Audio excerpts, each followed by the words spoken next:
bakalan bahas satu tema, yaitu silat.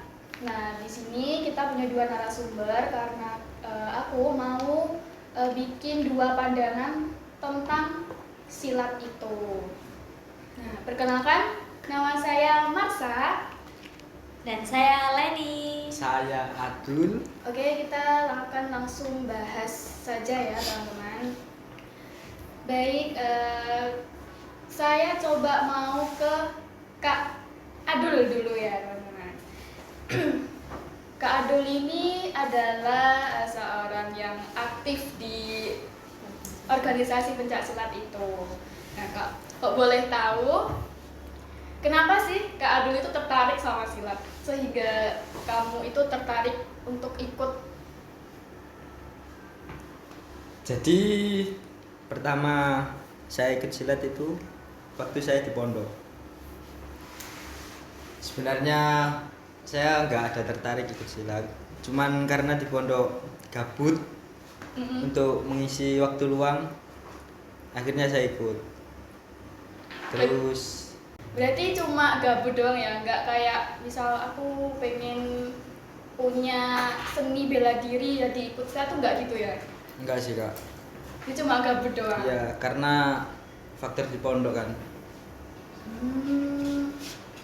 Terus kalau boleh tahu apa sih pengalaman yang paling berkesan selama ikut silat itu? Hal buruk apa hal baik kak?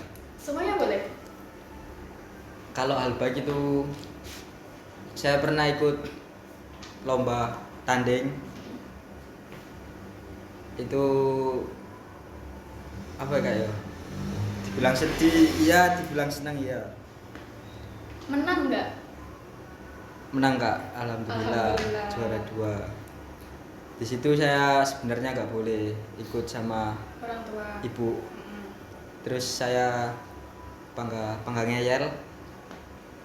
Akhirnya saya langsung pakai jalur belakang, nggak usah izin. Oh, jadi langsung berangkat gitu ya? Iya. Tapi alhamdulillahnya menang. Padahal biasanya kalau nggak izin orang tua itu biasanya malah Gagal. betul. Oke, lanjut. Kita mau ke Kak Leni. Kalau menurut Kak Leni, apa sih pendapat kakak ini tentang silat? Pendapat tentang silat untuk sekarang apa gimana kak? Sekarang, iya sekarang. Ya untuk sekarang sih silat ya bagus sih, soalnya kalau anak muda ikut silat itu namanya juga mengembangkan seni ya, seni kesilatan gitu. Tapi kan biasanya kayak anak muda itu tergantung ya, kadang ada yang buat onar gitu ke masyarakat, kayak waktu konvoy Ya. itu kayak gitu, terus kayak ada yang resek gitu, itu menurut saya itu kurang bagus ya. Kalau bisa sih buat orang-orang yang ikut kesenian ini tuh diatur teratur mungkin gitu. Tapi kalau untuk pandangan baiknya itu ya bagus, soalnya menambah ilmu kesenian buat anak-anak muda, kan melestarikan kesenian itu bagus. Menurut saya juga begitu ya kak ya. Terus apa sih, kalau boleh tahu apa sih yang pertama kali terlintas ketika kakak itu mendengar latihan silat? Kalau mendengar selintas latihan silat itu ya berarti mereka yang ikut organisasi itu dilatih untuk mempelajari kesenian silat tersebut, terus belajar kayak bela diri, terus juga menambah apa itu namanya kayak latihan fisik buat mereka gitu. Jadi kayak memperbagus kesehatan juga ikut kesenian silat itu. Oh begitu ya kak Leni ya.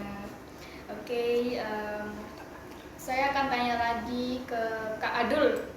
Iya. Jadi banyak orang itu menganggap silat itu identik dengan tawuran. Terus menurut kakak itu gimana sebagai seorang pesilat? Kalau soal itu kembali ke diri sendiri kak. Karena kan yang ngelakuin itu kan oknum, bukan dari organisasinya.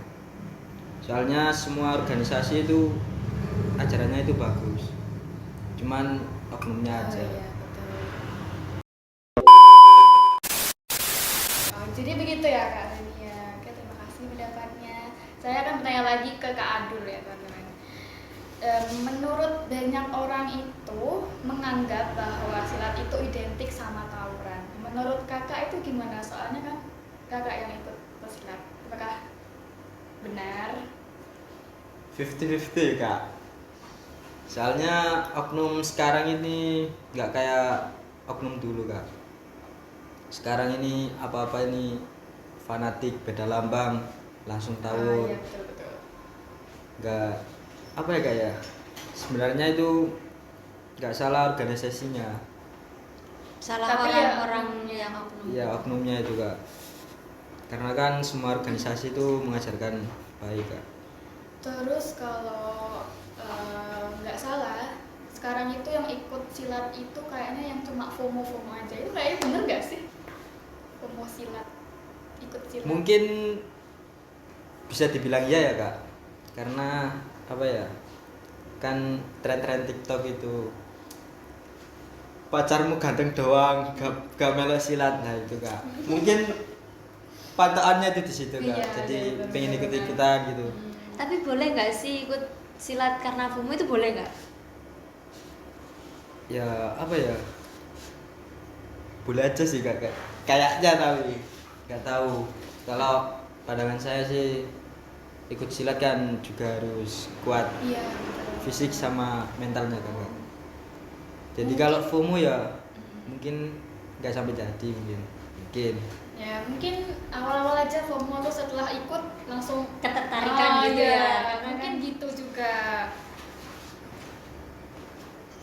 Terus Kak Adul kenapa lebih memilih kenapa milih silat dibanding olahraga atau bela diri lain? Kan misalnya ada karate, ada apa gitu. Kenapa milih silat? Faktor lingkungan kak. Kalau di Pol kan saya mondokkan dulu waktu SMP. Nah rata-rata anak di situ ikut silat semua. Jadi kayak ikut-ikutan. ya kayak gabung. berarti sama kayak FOMO dong. Ya Tertarik ya iya. berarti FOMO. Kan faktor lingkungan juga. Oh, Kak. ya. Oh, jadi Kak Adul ini juga termasuk FOMO ya berarti. Bisa dibilang iya kak. Tapi nggak apa-apa, tapi setelah ikut latihan kakak benar-benar andil dalam organisasinya itu kan. Ya alhamdulillah kak. Jadi walaupun sekarang merantau ke Tulungagung, kakak itu masih ikut-ikut kayak gitu nggak? Apa gimana? Kalau sekarang sih enggak kak. Vakum kak. Udah nggak pernah silat-silatan lagi. Berarti boleh ya kayak kalau udah ikut kesenian silat ini terus tiba-tiba berhenti gitu boleh, vakum gitu boleh. Ya boleh. Tapi masih dianggap nggak di organisasi tersebut? Ya dianggap kak. Kan namanya kan bahasanya arek silat-silat itu kan Saudara. toh. Berarti masih tetap dianggap saudara, keluarga gitu meskipun vakum ya? Apa Iya. kakaknya masih sering ngumpul? Ya sering kak. Kadang-kadang. Kalau pulang aja apa emang di Tulungagung ini ikut kumpul-kumpul, ada yang kumpul juga? Di Tulungagung juga ada. Nggak ada. Ya, Sesama itu. ya sama satu organisasi. Oh, begitu. Oke, aku akan bertanya ke Kak Leni. Tadi kan kakak juga sempat terganggu sama konvoi-konvoi si organisasi itu.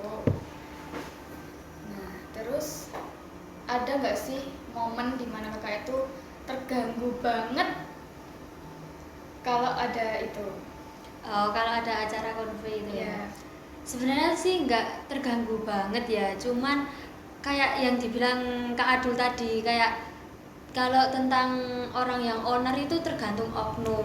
Nah kebetulan itu saya menemukan oknum seperti itu, kayak waktu konvoy itu ada yang tawuran gitu. Terus di TikTok kan banyak ya, sampai warga TikTok itu resah akan kelakuannya anak-anak ini. Tapi kan ini oknum ya, jadi nggak semua pesilat kayak gitu.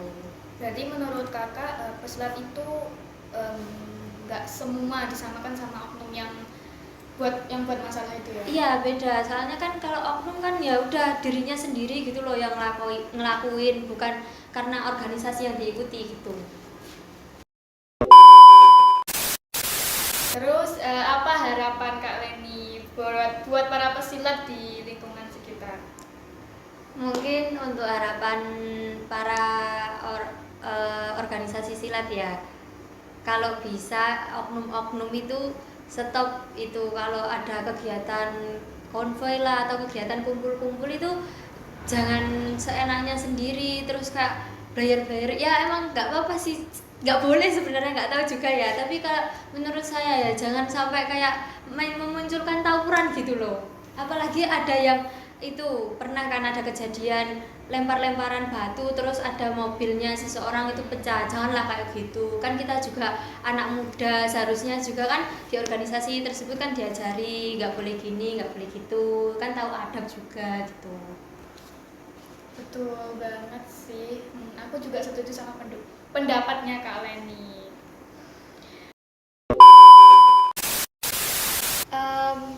Oke, boleh nggak sih tanya lagi ke Adul? Boleh banget Kak. Apa sih arti persaudaraan dalam dunia silat itu? Apa ya? Itu kita itu diajarin itu Kak, kayak kebersamaan, terus saling membantu lah Kak. Kalau di organisasi saya itu sangat diajarkan seperti itu. Hampir semua sih organisasi kayak gitu. Jadi persaudaraan itu walaupun organisasinya beda juga dianggap saudara nggak? Nah kalau itu kembali ke oknumnya Kak. Kadang kan ada orang yang fanatik banget sih sama Sama organisasinya sendiri. ya, kayak gimana gitu. Oke, sekarang aku bakalan tanya lagi nih ke Kak Adul, boleh kan? Boleh Kak. Kalau boleh tahu, apa sih arti persaudaraan di dunia silat? Persaudaraan ya Kak ya. Saudara. Saya itu di organisasi saya diajarkan ya kayak gitu. Tapi nggak cuma organisasi saya aja sih Kak. Itu semua organisasi pasti mengajarkan rasa persaudaraan itu. Di situ kita itu diajarkan tolong menolong, kayak semua ada saudara satu organisasi itu ada yang kayak kena musibah lah. Kita di situ itu mengadakan bahasanya itu share killeran. Itu kayak patungan dikumpulin 2000 apa 5000 terus dikasih. Jadi intinya itu tolong menolong, susah seneng bareng lah Kak. Oke, baik. Terus menurut kalian gimana sih cara menjaga hubungan antara pesilat sama masyarakat? Ini dijawab siapa dulu nih Kak? Kak Leni dulu boleh? Oh ya, izin menjawab ya. Iya. Kalau di desa saya nih ya, kan di desa saya juga ada organisasi pesilat ini, bahkan bermacam-macam. Terus biasanya anak yang ikut organisasi ini mengadakan kayak gini. Waktu hari raya, mau mendekati hari raya, biasanya kan semua masyarakat desa pergi ke kuburan. Terus gitu mereka itu mengajak masyarakat untuk gotong royong membersihkan kuburan gitu. Terus kadang mengajak masyarakat pengajian gitu juga. Terus kadang juga mengadakan acara-acara kayak buka bersama bareng antar masyarakat. Jadi kayak di organisasi tersebut itu mengajarkan bukan hanya di silatnya aja bukan di organisasinya aja membangun kekeluargaan, tapi di masyarakat juga itu. Oke. Kalau di desa saya itu hubungannya mungkin dari kayaknya seperti yang saya lihat ya, kayaknya itu pas bagi-bagi takjil. Nah itu tuh kayak organisasi silat itu, IPPNU sama Karang Taruna itu kolaborasi untuk eh, mengadakan acara bagi-bagi takjil itu. Oh ya. Kalau di rumah saya belum ada ini Kak. Ada, Kak. Iya. Terus ke Kak Adul. Mungkin jawaban saya hampir sama dengan Kak Leni. Karena ya kegiatannya untuk agar dekat dengan warga ya kayak gitu, kita harus saling membantu lah. Kan karena tempat latihan organisasi saya kan berada di permukiman warga, jadi jangan resek lah. Harus tetap menghormati warga Ya, setempat ya. tolong menolong. Ya. Udah sih Kak, itu aja. Terus kalau jika komunikasi lalu dari yang kakak-kakak sebutkan tadi, jika komunikasi antara perguruan itu sama masyarakat berjalan baik, mungkin nggak sih warga sekitar itu akan mendukung kegiatan silat ini? Kan biasanya banyak balen. Jancuk iki anjing kok nggak berisukat. Ketempe ngomong. Oh, kalah. Wis capek aku. Jadi Ulang aja. Jadi dari pendapatnya Kak Leni dan Kak Adul tadi, bahwa bisa disimpulkan bahwa jika komunikasi antara perguruan silat itu sama masyarakat itu berjalan dengan baik, warganya itu pasti akan mendukung juga ya adanya organisasi itu.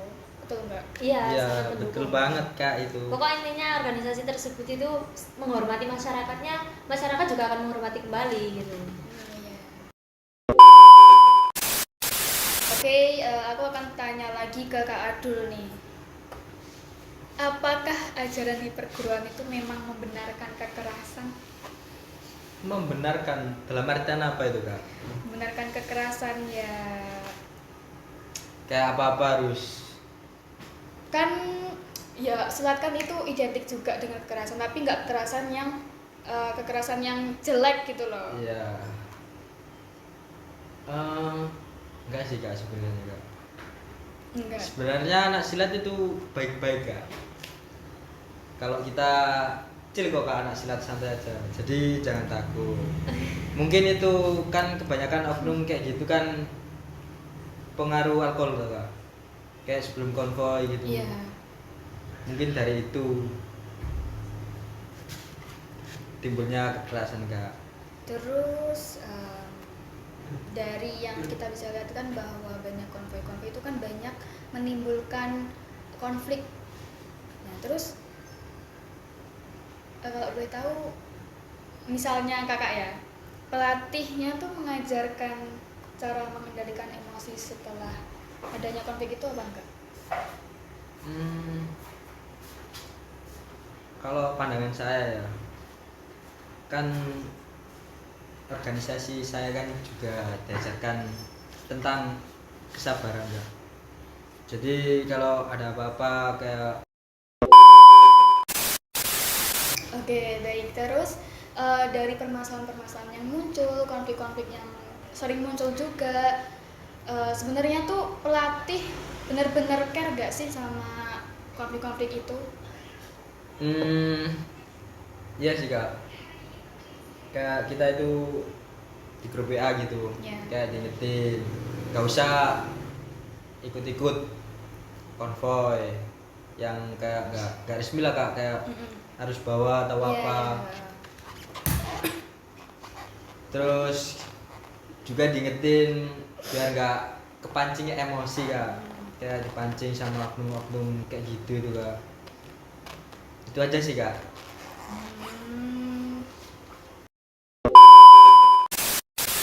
Oke, lalu menurut kalian nih, apa sih yang harus dilakukan agar citra silat itu semakin baik dari menurut pandangan masing-masing?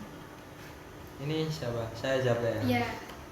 Kalau menurut saya itu ya oknum-oknum silat yang kayak gitu itu berhentilah, jangan kayak gitu lagi Kak. Terus organisasi-organisasi silat lainnya, enggak cuma organisasi silat saya itu membuktikan lah Kak bahwa silat itu enggak harus tentang anarkis, tawuran atau apa itu sampai merenggut nyawa itu. Iya. Jangan sampai lah kayak gitu. Kita bikinlah kayak mewakili lomba Indonesia apa-apa itu Kak. Iya. Itu sih.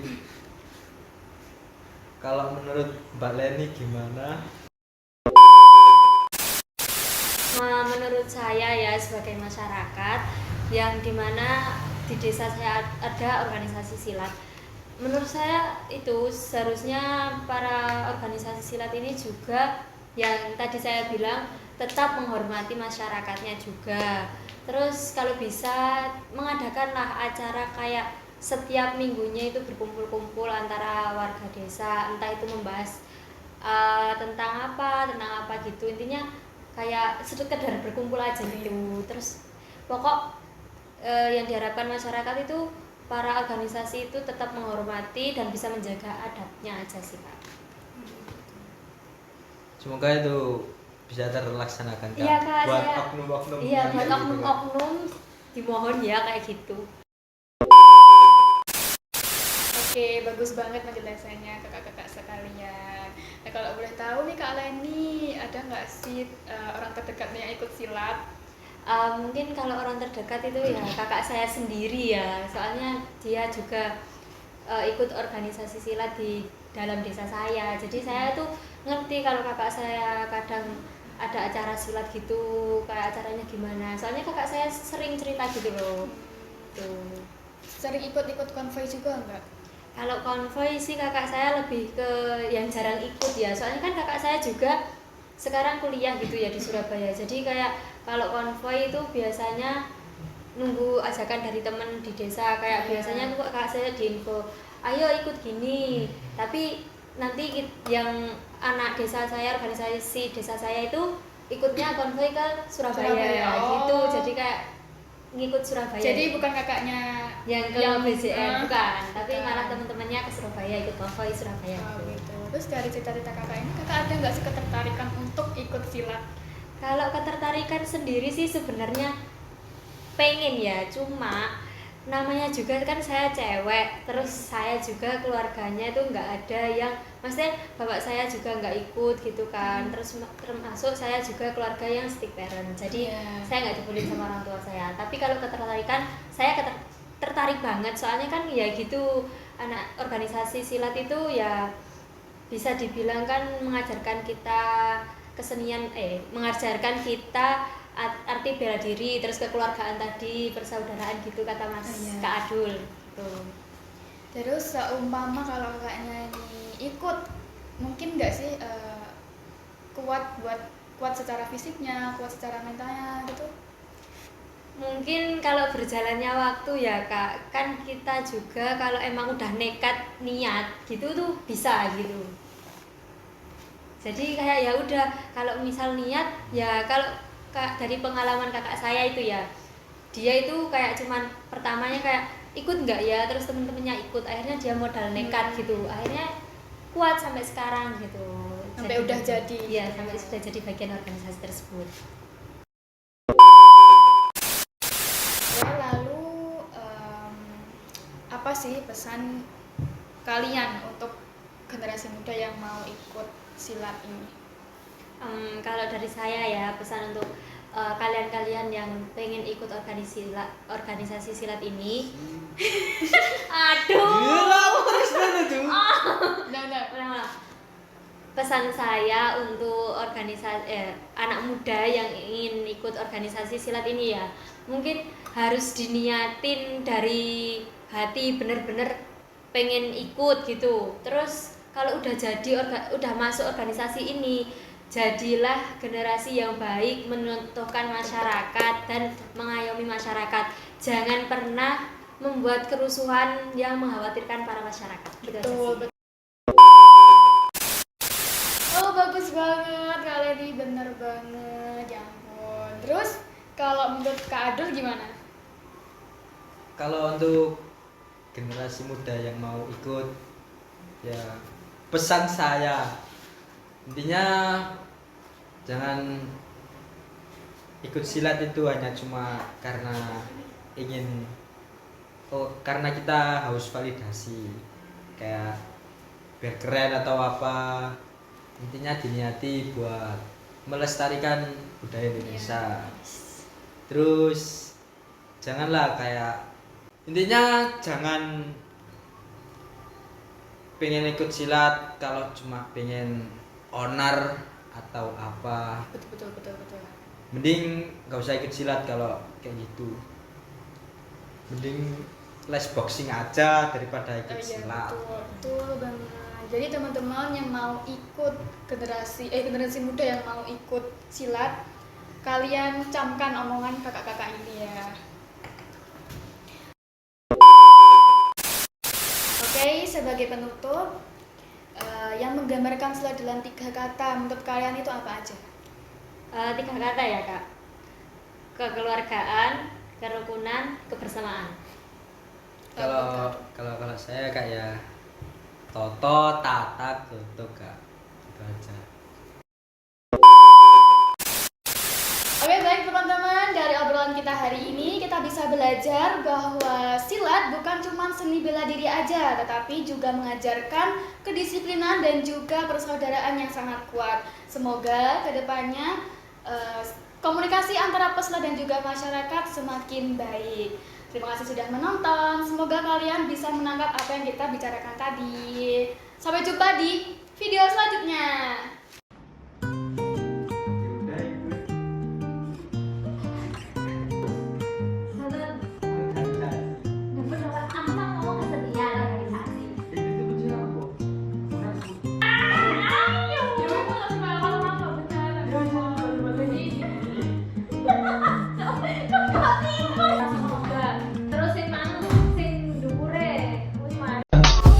I just had to let you know you're